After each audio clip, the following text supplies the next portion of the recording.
Why would a billionaire leave his loyal stepson nothing but a rotting wooden box, while the people who hated him got millions? When I opened the lid, I didn't find gold or jewels, but a dusty satellite phone that started ringing the second my fingerprints touched the screen. I answered, and the voice on the other end told me exactly why I was the only one who actually inherited the empire. Before we dive deeper into this story, I have one small request. Please subscribe, drop a like, comment, and hit that hype button to boost this channel so more people can discover these incredible stories. My name is Arthur, and for most of my life, my family has considered me a piece of furniture. I am quiet. I am a high school history teacher. I drive a 10-year-old sedan, and I don't wear watches that cost more than a house. To my mother, my stepsister, and especially my brother-in-law, these traits made me invisible. They saw me as soft. They saw me as beta. They assumed that because I didn't shout or brag, I didn't matter. Yesterday, they found out exactly how much I mattered to the man who paid for their lifestyle, but it didn't happen the way anyone expected. It started in the library of the Stonehaven estate. The house was massive, a sprawling Gothic mansion that my stepfather, Marcus, had bought 20 years ago. The library smelled of old paper, leather polish, and expensive scotch. It was a room designed to make you feel small. I sat in a folding chair near the door. I knew my place. In the center of the room, sitting on the plush velvet sofas, were the real family. My mother, Joyce, was dabbing at dry eyes with a silk handkerchief. She looked impeccable in black.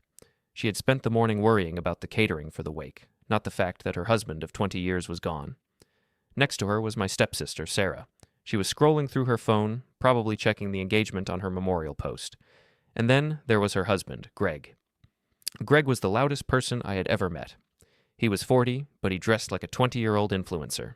He wore a suit that was too tight and a watch that was too big. He sat with his legs wide apart, claiming as much space as possible. He looked at me once, gave a dismissive sniff, and turned his back. They were waiting for the money. That was the only reason they were sitting still. Mr. Vance, the family lawyer, sat behind Marcus's massive oak desk. He looked tired. He shuffled a stack of papers, adjusted his glasses, and cleared his throat. The room went silent. Even Sarah stopped scrolling. Mr. Vance began to read. The legal language was dry, but the numbers were electric.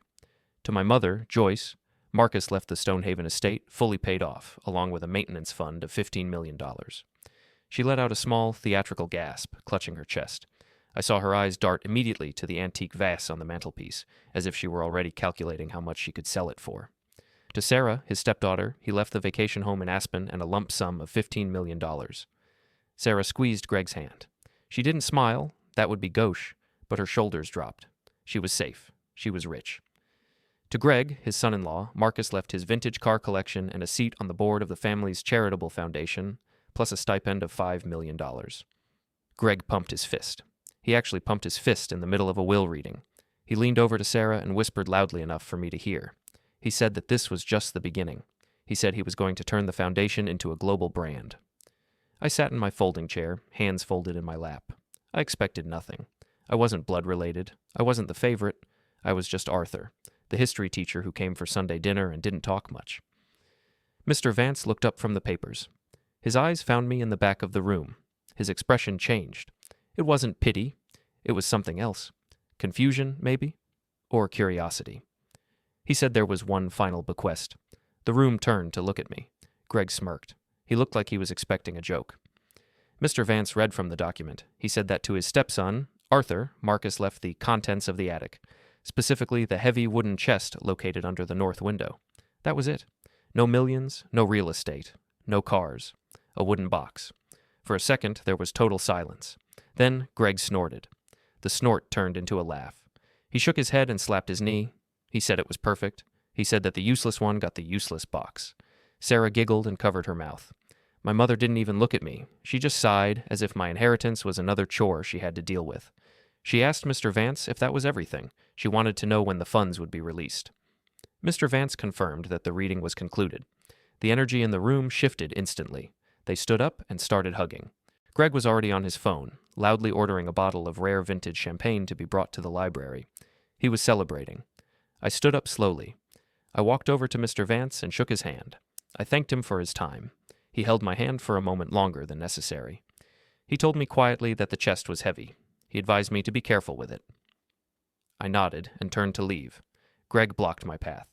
He had a glass of scotch in his hand, Marcus's scotch. He looked me up and down, sneering at my off-the-rack blazer. He asked me what I was going to do with my treasure. He asked if I was going to keep my old grade school homework in it. I didn't answer. I just looked at him. I realized then that I didn't hate him. Hate takes energy. I just felt a profound, cold distance. He was a small man standing on a pile of money he hadn't earned. My mother called out from the sofa. She didn't stand up. She told me to make sure I took the chest out through the servants' entrance in the kitchen. She said she didn't want me scratching the walls in the main hallway with that old junk. I told her I understood. I went up to the attic alone. It was dusty and hot. The chest was exactly where Marcus had said it would be, under the north window. It was an old naval footlocker made of dark, scarred oak with black iron bands wrapped around it. It looked like something from the 19th century.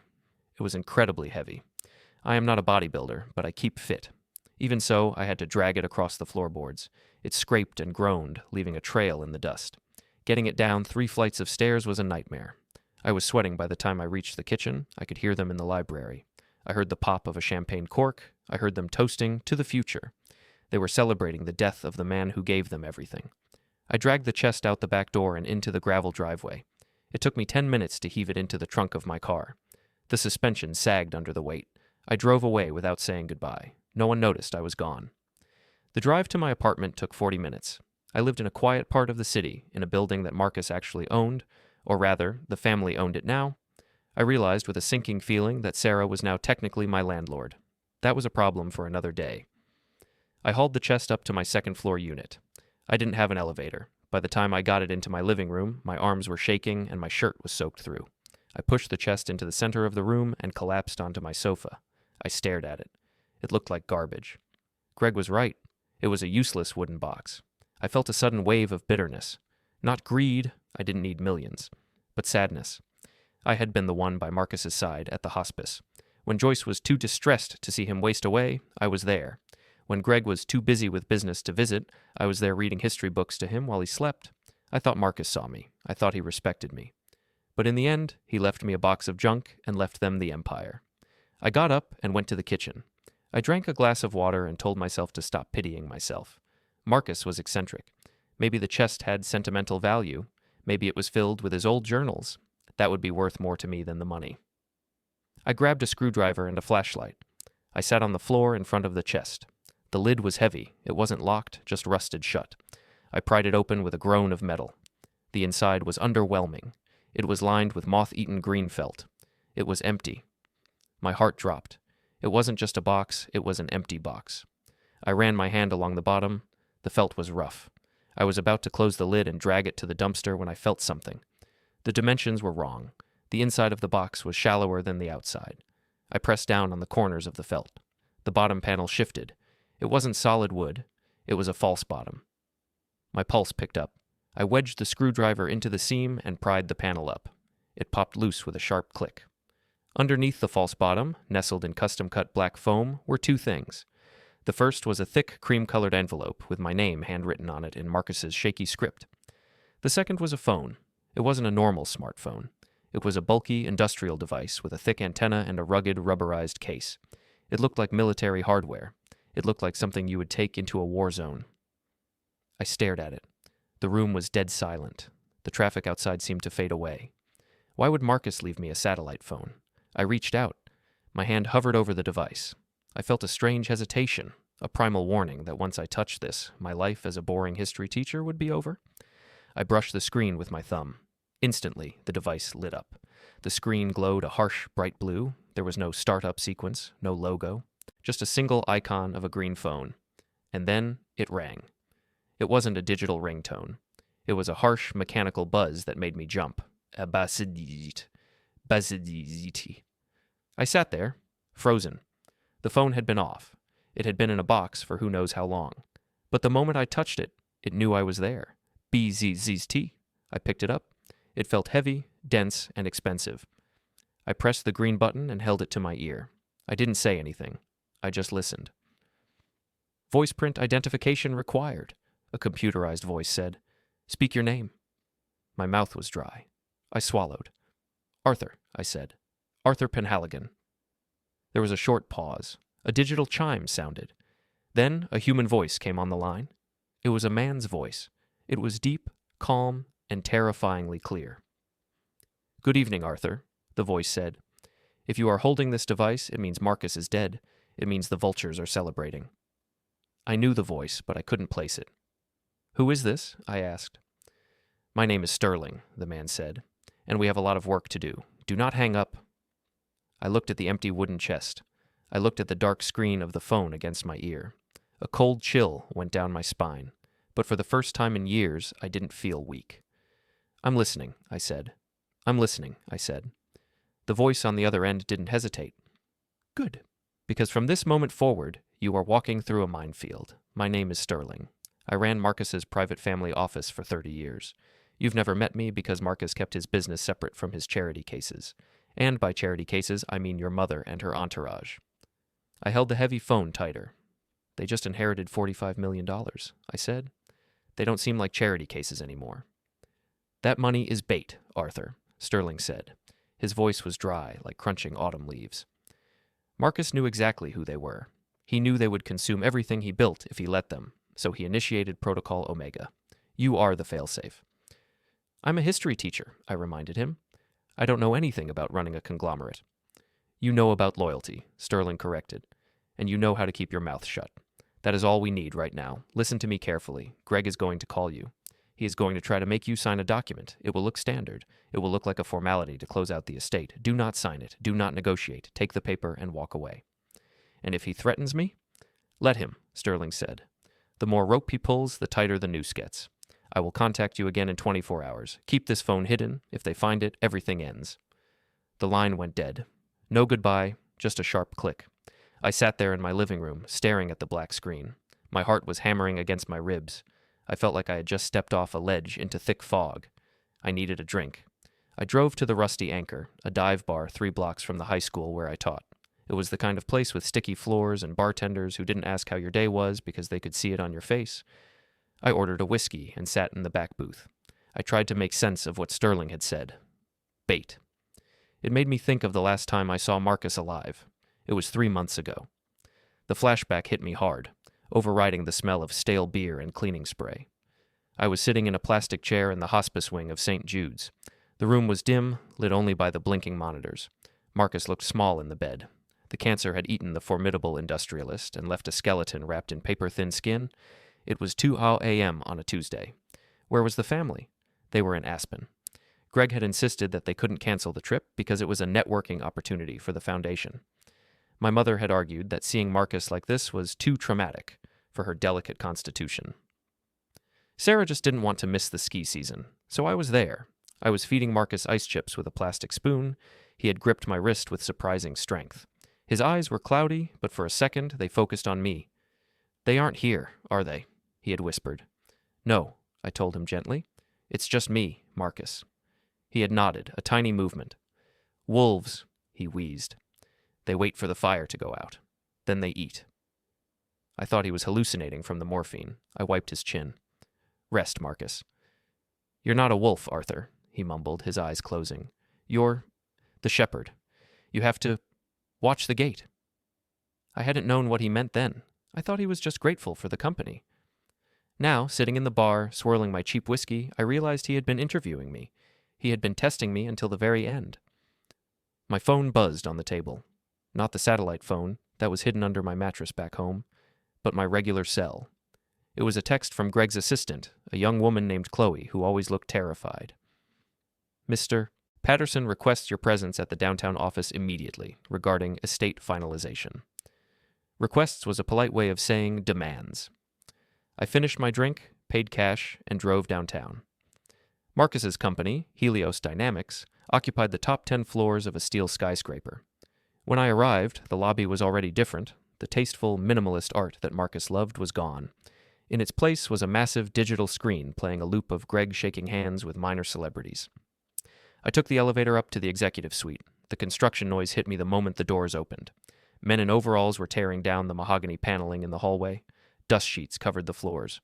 Greg had been in charge for less than 48 hours, and he was already erasing Marcus. I found Greg in what used to be Marcus's office. The heavy oak door was propped open. Inside, Greg was standing by the floor-to-ceiling window, looking out over the city like he owned the sky. He turned when I entered. He was wearing a new suit, something gray and shiny. He looked like a shark in silk. "Arthur," he said, spreading his arms. "The scholar returns." "Chloe said you needed to see me," I said, staying near the door. Come in, come in," Greg waved me over. "Don't mind the mess. We're modernizing. Marcus had this place looking like a funeral home. We need energy. We need transparency." He pointed to a wall that was being knocked down. "Glass walls, Arthur. That's the future. People need to see the leadership in action." He walked behind the massive desk, Marcus's desk, and sat down. He didn't offer me a chair. "Look," he started, clasping his hands. "I know yesterday was weird. The box, the joke." He gave a fake, pitying smile. Marcus was losing it at the end. Dementia is a cruel thing. "He seemed pretty sharp to me," I said quietly. Greg's smile tightened. "Right. Well, we want to make sure everyone is taken care of. Your mother, Sarah, and I, we feel bad. We know a public school salary isn't exactly a fortune." He slid a single sheet of paper across the polished wood surface. "I had legal draw this up. It's a standard release. Basically, it says you accept the wooden chest as your full and final inheritance, and you waive any right to contest the will or claim further assets. It just cleans up the paperwork so we can release the funds to the foundation." He reached into his drawer and pulled out a checkbook. He scribbled something quickly and tore off the check. He placed it on top of the document. $5,000, Greg said. "Call it a hardship grant. Get yourself a new car or maybe some new clothes." I looked at the check. $5,000. It was an insult, but it was a calculated one. He wanted to buy my dignity for the price of a used Honda. I looked at the document. The text was dense, but the header was clear. Total waiver of claims and non-disclosure agreement. Sterling's voice echoed in my head. "Do not sign it." "I can't sign this right now," I said. Greg stopped smiling. "Excuse me?" "I need to read it," I said. "I'll take it home, look it over, and let you know." Greg stood up. He wasn't the fun, loud brother-in-law anymore. He was cold. "It's a standard form, Arthur. Don't make this difficult. The lawyers charge by the hour. If you drag this out, you're taking money out of your mother's pocket." "I'm not dragging it out," I said calmly. "I'm just reading what I sign. That's what teachers do. We read." Greg walked around the desk. He came close to me, entering my personal space. He smelled of expensive cologne and aggression. "Listen to me, you little leech," he hissed. "We are offering you a handout. You are nobody. You are a footnote in this family. Marcus kept you around because he felt sorry for your mother. If you think you can squeeze us for more money, I will bury you in legal fees. I will make sure you lose that pathetic teaching job. Do you understand?" I looked him in the eye. I didn't blink. "I understand perfectly, Greg." I reached out and took the document. "I'll be in touch." I didn't take the check. I left it sitting on the desk. "Take the money," Greg shouted as I turned my back. "Don't be an idiot, Arthur. It's the last cent you'll ever see from us." I walked out of the office, past the construction workers who were destroying the legacy Marcus built, past the digital shrine to Greg in the lobby, and out into the cool evening air. My hands were trembling, but not from fear. It was adrenaline. I got into my car and tossed the unsigned waiver onto the passenger seat. I felt a strange sense of clarity. Greg was scared. He was bullying me because he was terrified that I might actually have a claim. He wanted that waiver signed before the paint dried on his new office walls. I pulled my phone out of my pocket to check the time. There was a notification on the lock screen from WhatsApp. "You have been removed from family updates and events." I tapped it. The chat history was gone. Below that, a notification from Facebook. Sarah Patterson has updated her relationship status. She had untagged me in the photos from the funeral. Then, a text from my mother. "Greg tells me you're being difficult. I thought I raised you better. Don't come to Sunday dinner until you've apologized and signed the papers. We don't need negative energy right now."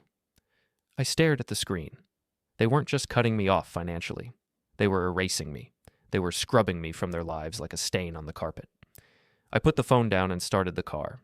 I didn't feel sad. I felt lighter. They had drawn the line. They had made it clear that I was an outsider, which meant I didn't have to feel guilty about what I was going to do next. I drove home, the unsigned contract sitting next to me. Tonight, I would wait for the satellite phone to ring. Tonight, I would ask Sterling exactly what the shepherd was supposed to do when the wolves were already inside the house.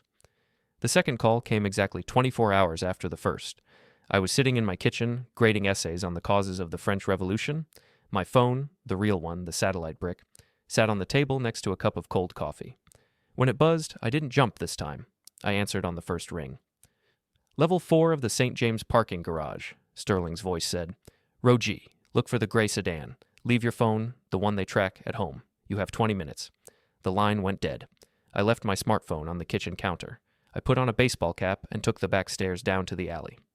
I felt ridiculous, like I was playing a character in a spy movie, but the adrenaline kept my feet moving. The parking garage was a concrete tomb, smelling of gasoline and damp dust. I found Row G. A gray sedan with tinted windows was idling in the corner. As I approached, the back door clicked unlocked. I slid inside. The interior was cool and smelled of nothing. No air freshener, no leather polish, just sterile, filtered air. The driver didn't turn around. The partition was up. We drove in silence for 15 minutes, taking a route that doubled back on itself twice. We pulled into the underground loading dock of an unmarked office building in the financial district. The driver opened my door. Elevator to B2, he said. I went down. The doors opened into a space that looked less like an office and more like a bunker. The walls were slate gray. There was no reception desk, just a heavy steel door that buzzed open as I stepped off the lift.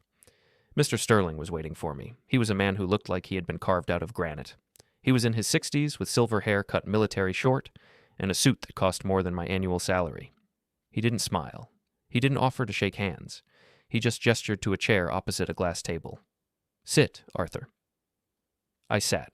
On the table was a thick red binder. You refused to sign the waiver, Sterling said. It wasn't a question. I did. Good. Greg called his lawyers this morning. He's screaming about obstruction. He thinks you're fishing for another $10,000. Sterling's eyes were ice blue. He has no idea that you are holding the detonator. I don't know what I'm holding, I admitted. Marcus left me a box. You told me it's a protocol, but I'm just a teacher. I don't know how to fight people like Greg. He has the money. He has the lawyers. Sterling sat down. He placed his hands on the red binder. Arthur, let me explain how Marcus structured his empire. It is a lesson in leverage. He opened the binder. Inside were complex diagrams, but Sterling pointed to 2 simple circles. This, he pointed to the first circle, is Helios operations. It includes the factories, the staff, the brand, and the cash accounts. This is what Greg, Sarah, and your mother inherited. They have the flashy offices, the cars, and $45 million in liquid capital. Okay, I said. But Helios Operations owns nothing, Sterling said softly. It rents everything. He moved his finger to the second circle. This is Penhaligon Holdings.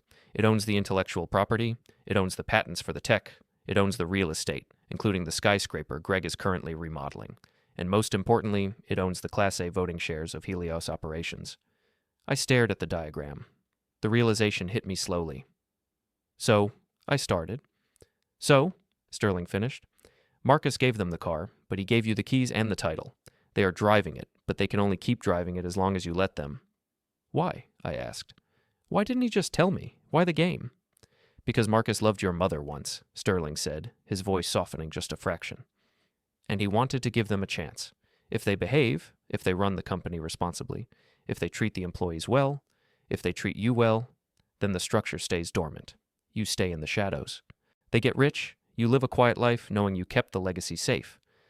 Sterling flipped a page. It showed a list of trigger events.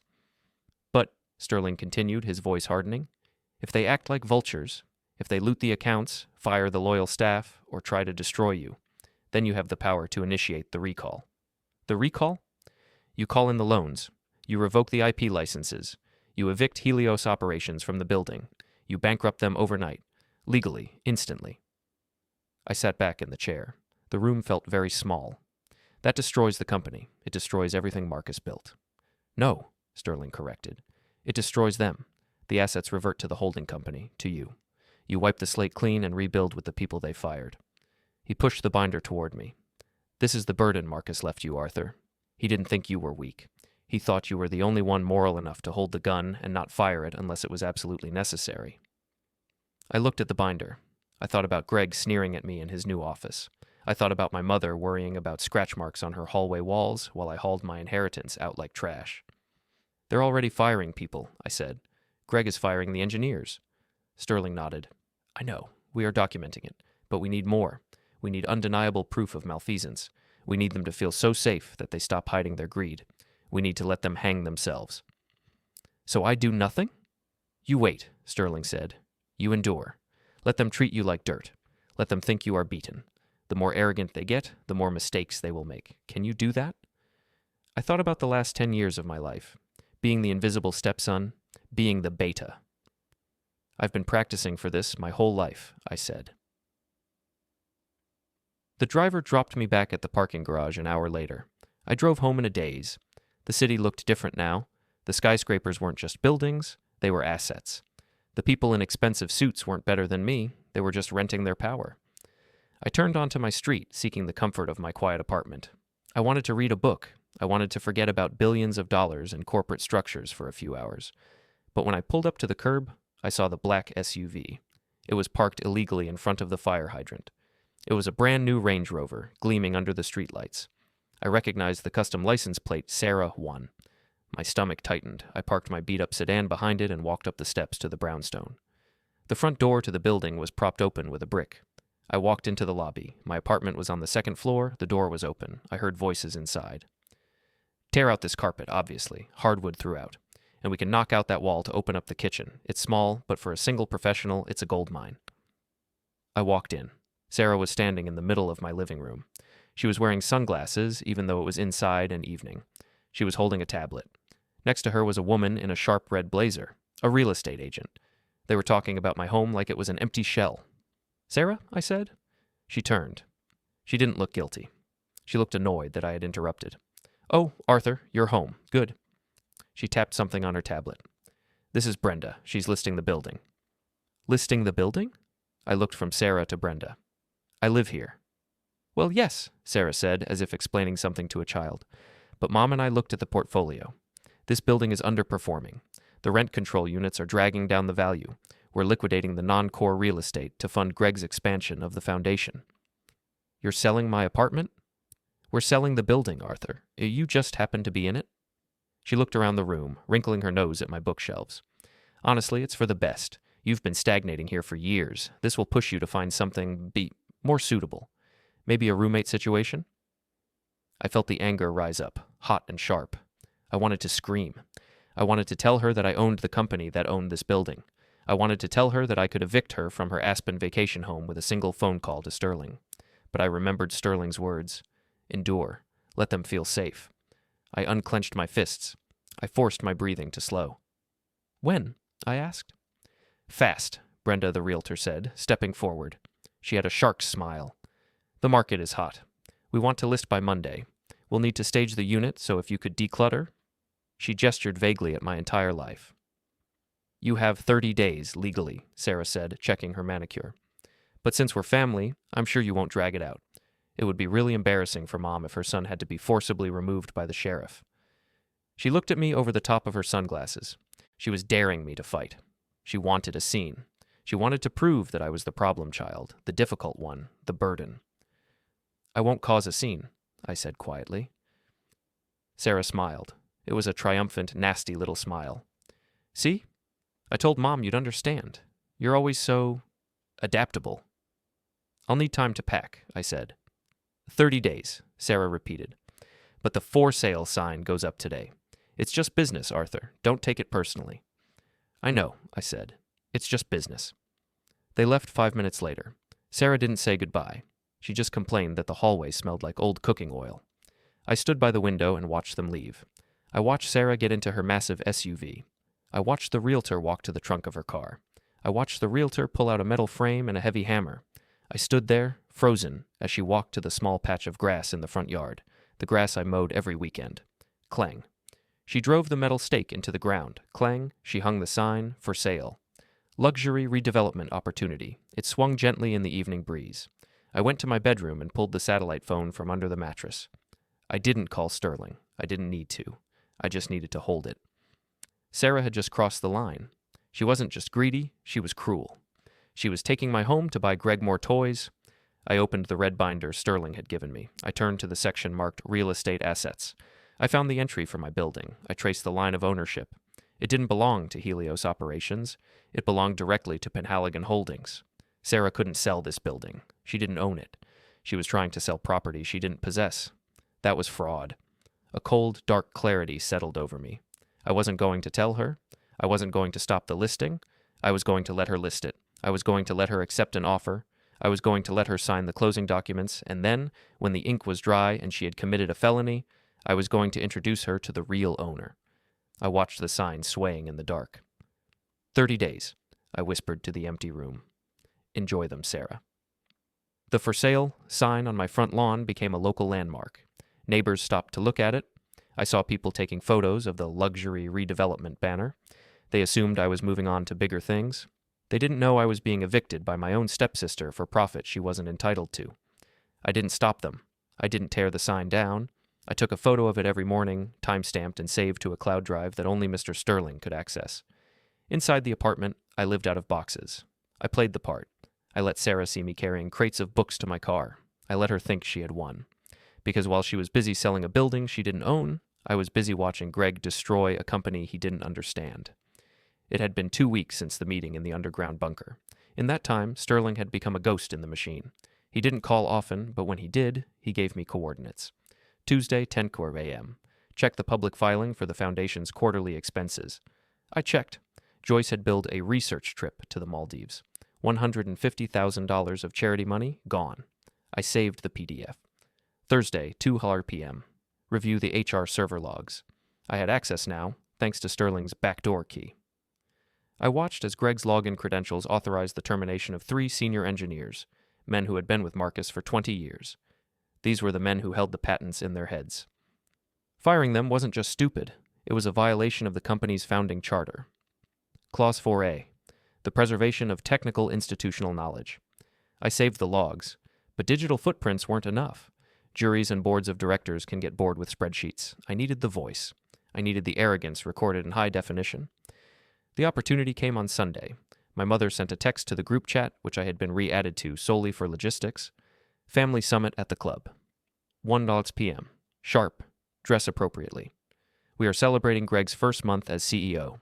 The club was the Oakwood Country Club, a place where the membership fee cost more than my annual rent. Marcus had hated it. He called it a zoo for peacocks. But Joyce loved it. I arrived at 12:55 p.m. The valet looked at my 10-year-old sedan with open disdain.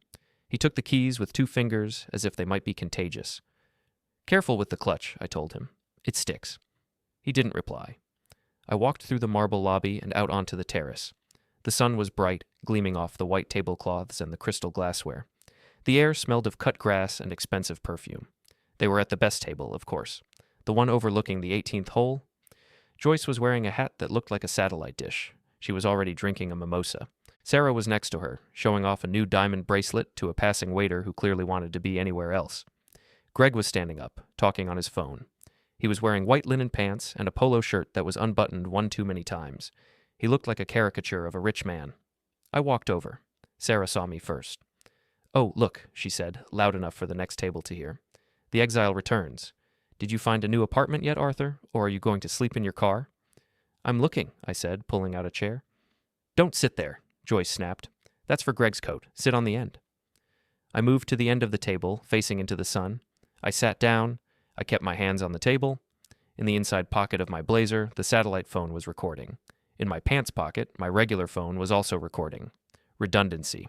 Sterling insisted on it. Greg finished his call and threw his phone onto the table. It slid across the cloth and hit the salt shaker. "Boom," he said. "Done. The Asian distribution deal is dead. We're going direct to consumer." He sat down and looked at me. His eyes were glassy. It was 1 p.m. and he was already drunk. On alcohol, yes, but mostly on power. "Arthur," he said, "glad you could make it. I wanted you to see what success looks like. You know, give you something to aspire to." "Distribution deal?" I asked quietly.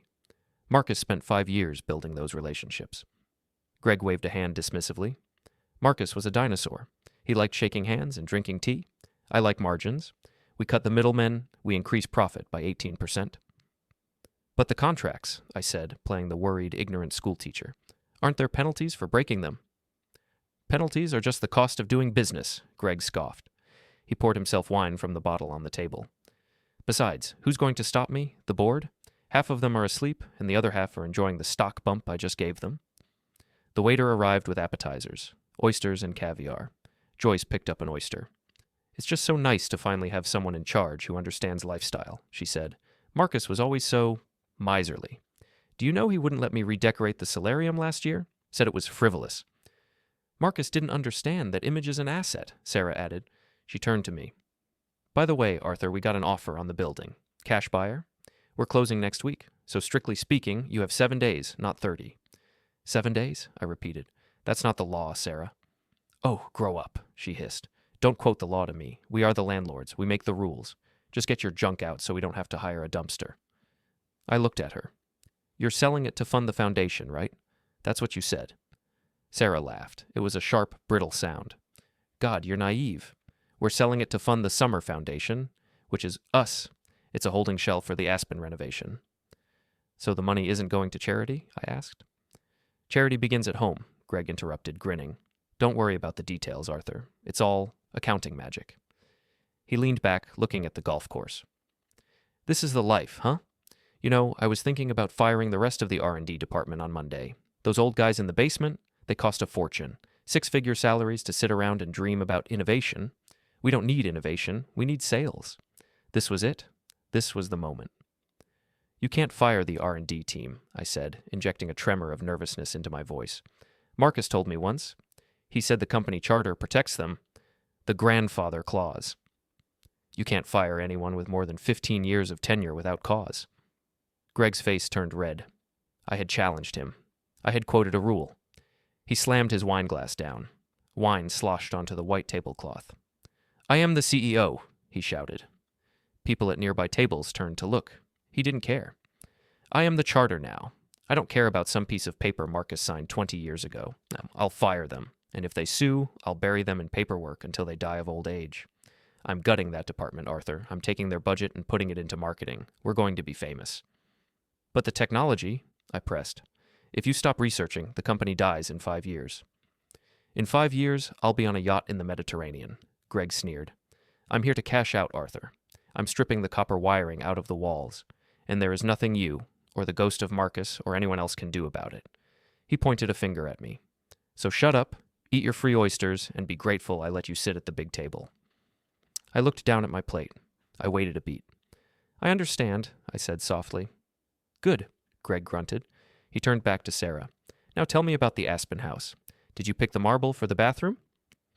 I sat there for another 20 minutes. I ate one oyster. I listened to them discuss spending money that legally belonged to the company I now secretly controlled. I listened to Sarah brag about the illegal sale of my home. I listened to Joyce complain that her mimosa wasn't cold enough. They were grotesque. They were exactly who Marcus said they were. I have to go, I said, standing up. I have grading to do. Run along, Professor, Greg said without looking up. Don't forget to pack. I walked back through the terrace, past the staring diners who had heard Greg's outburst. I felt their eyes on me. They probably felt sorry for me. The weak brother, the punching bag, if they only knew. I got into my car. My hands were steady. I pulled the satellite phone from my pocket and stopped the recording. I drove to a quiet corner of the parking lot under the shade of a large oak tree. I dialed Sterling. I have it, I said. The firing? Sterling asked. Better, I said. He admitted to intent to strip the assets. He admitted to gutting R&D to fund personal exit strategies. And he explicitly stated he is ignoring the charter. And the sister? She admitted the sale of the building is for personal gain, diverting funds from the foundation shell. There was a silence on the line, a satisfied silence. That is sufficient, Sterling said. The trap is primed. What's next? Now, Sterling said. We give them the stage. They want to be famous? We'll make them famous. My phone buzzed with an incoming file. I lowered the handset to look at the screen. It was a draft of a press release. For immediate release, the Marcus Penhaligon Legacy Gala, hosted by CEO Gregory Patterson, to announce the future direction of Helios Dynamics. He wants a party, Sterling said. He wants to announce the R&D closure and the rebranding to the world press next Friday. He thinks it will bump the stock price.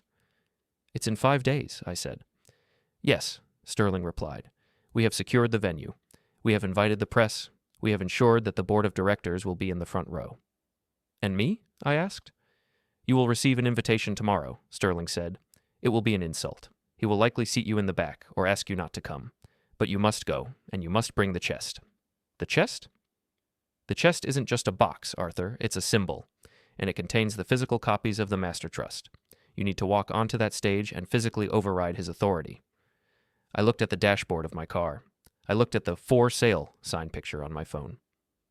He told me he's stripping the copper from the walls, I said.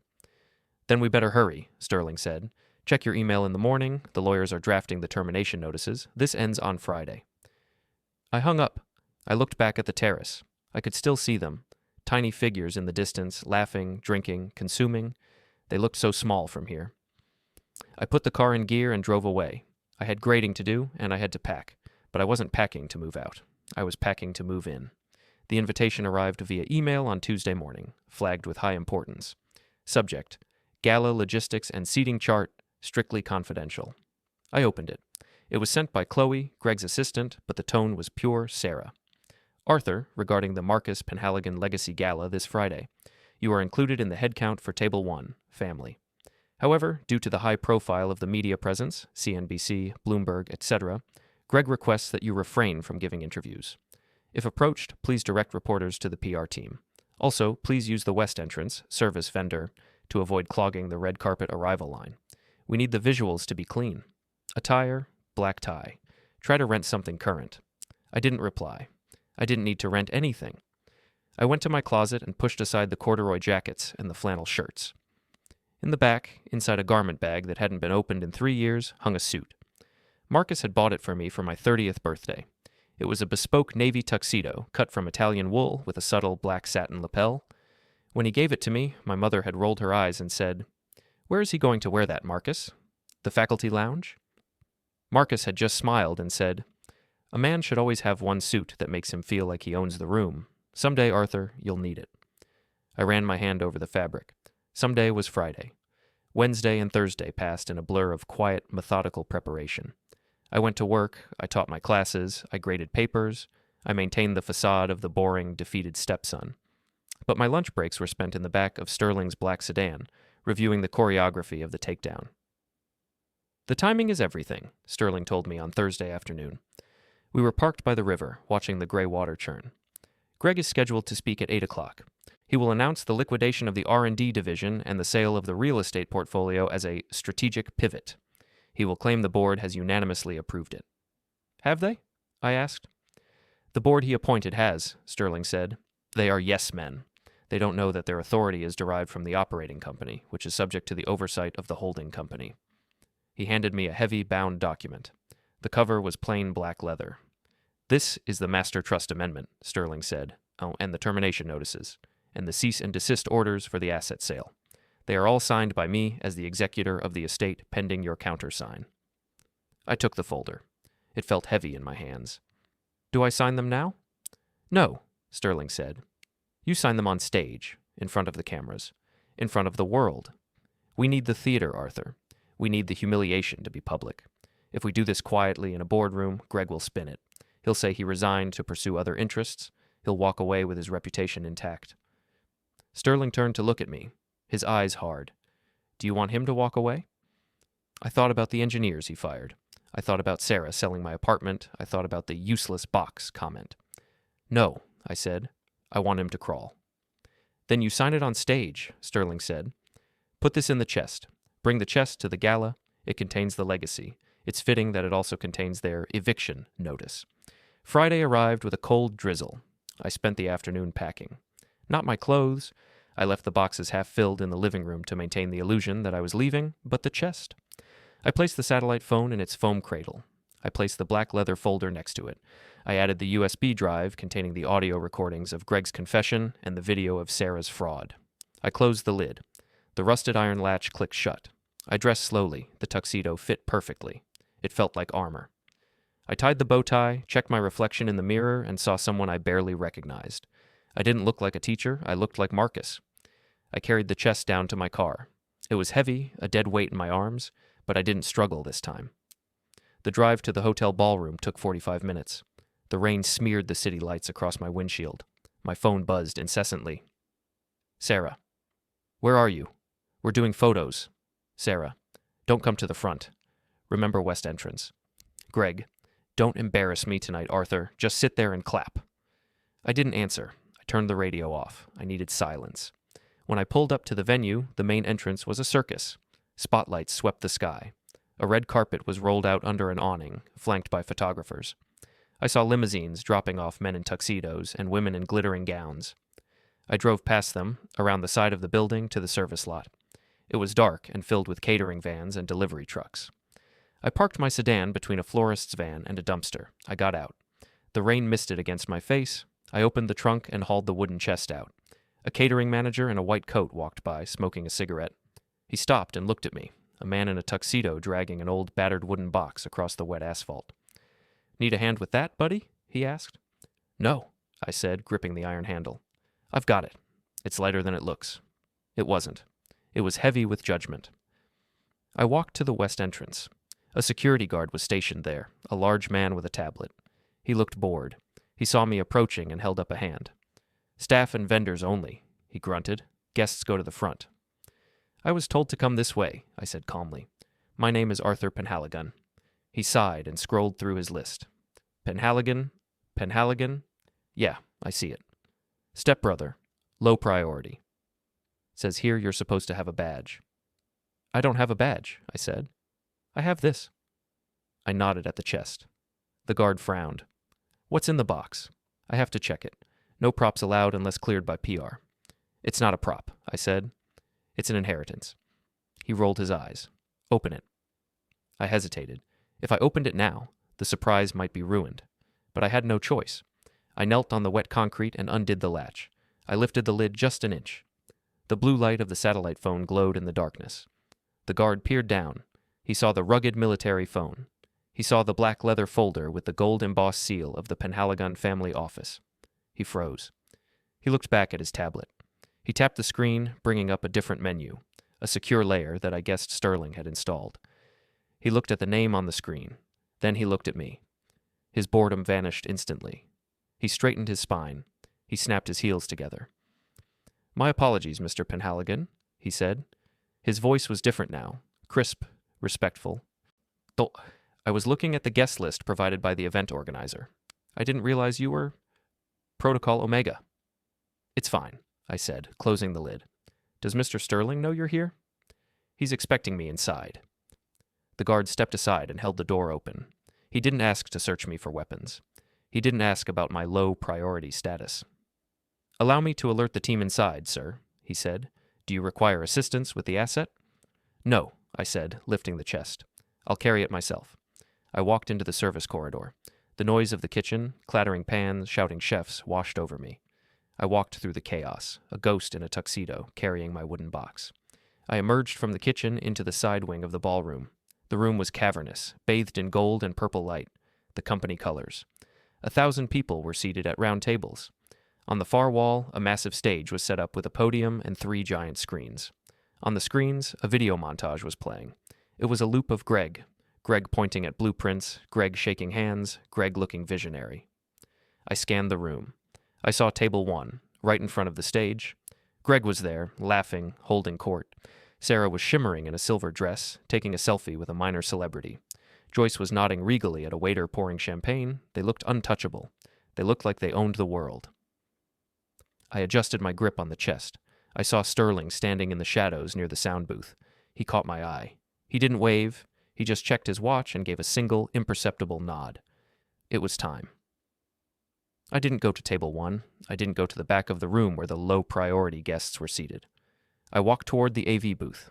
The technician, a young guy with a headset, looked up as I approached. He looked ready to tell me to get lost. "I need a direct line to the main projector," I said.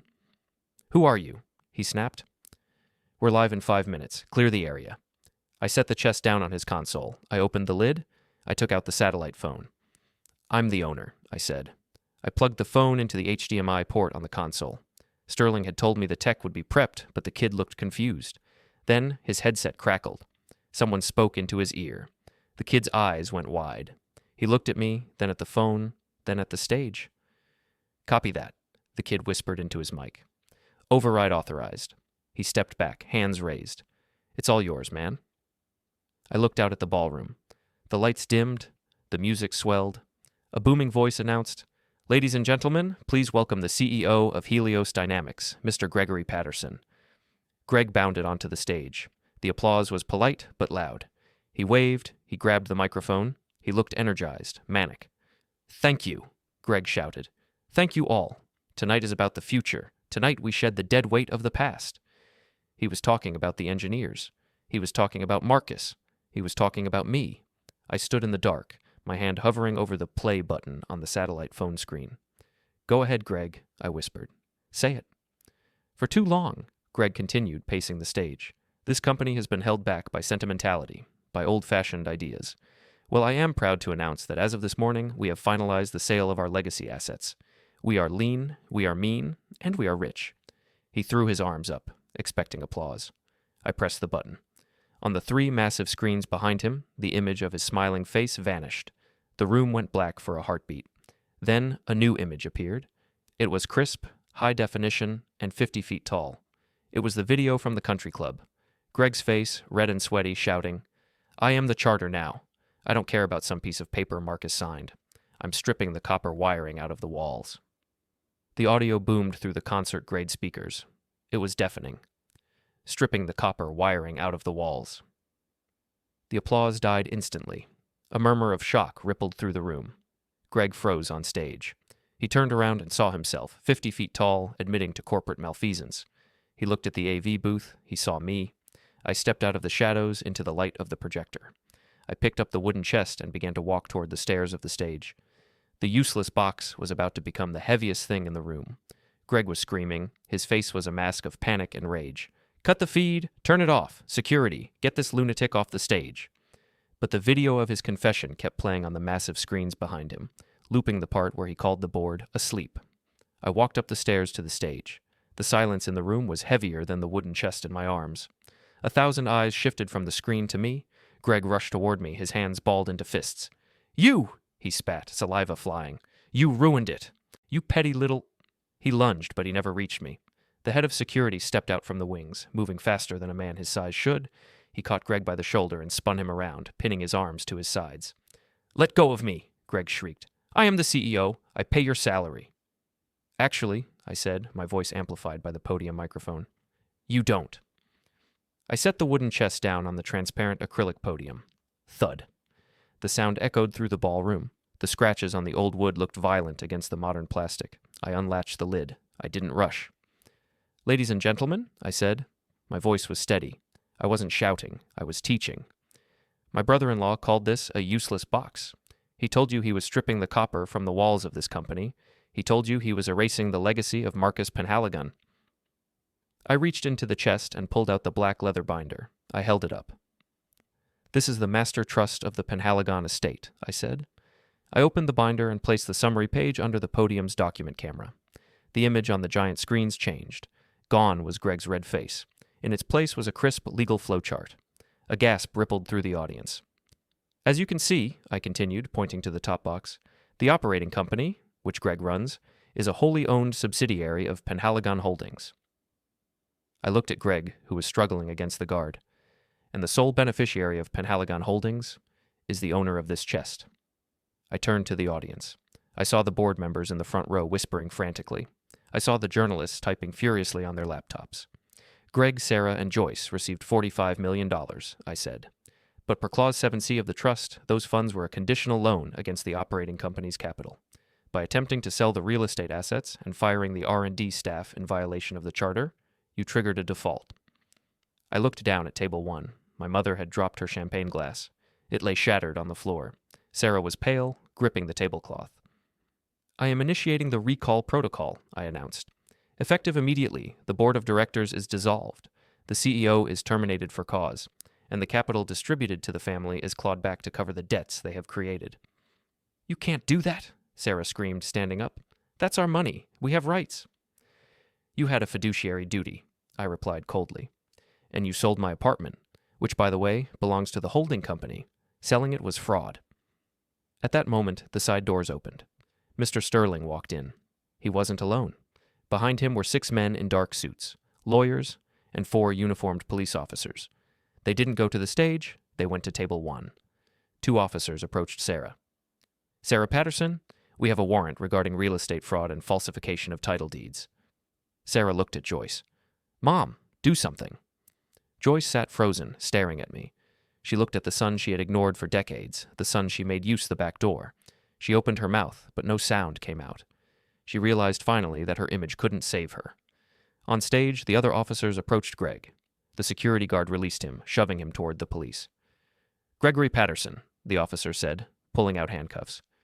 "You are under arrest for corporate embezzlement and securities fraud." "It was a strategy," Greg yelled as they cuffed him. He looked at the cameras, desperate. "It was a pivot. I was saving the company." "You were stripping it?" I said. I looked at the crowd. "The R&D department is reinstated as of tomorrow morning. The sale of the assets is canceled. Helios Dynamics is not for sale." The room erupted, not with polite applause, but with a roar. The engineers, the staff, the people who had worked for Marcus for years, they were standing up. They were cheering. I didn't smile. I didn't wave. I closed the black binder and placed it back inside the wooden chest. I latched the lid. I picked up the chest. I walked down the stairs, past Greg being read his rights, past Sarah crying and trying to hide her face from the paparazzi, past my mother who was now sitting alone at a table for 10. Sterling met me at the bottom of the stairs. He handed me a single key card. "The car is out front, sir," he said. "The driver is waiting." "Thank you, Sterling," I said. "Handle the press." "With pleasure." I walked out of the ballroom, through the main doors this time. The red carpet was empty, the rain had stopped. I climbed into the back of the black sedan. I placed the wooden chest on the leather seat next to me. I pulled the satellite phone from my pocket. The screen was still glowing blue. I pressed the power button. The screen faded to black. The line was dead. The protocol was complete. "Where to, Mr. Penhaligon?" the driver asked. I looked out the window at the city skyline. Somewhere in those lights, there was a classroom waiting for me on Monday. But for tonight, the wolves were gone. "Home," I said. "Take me home."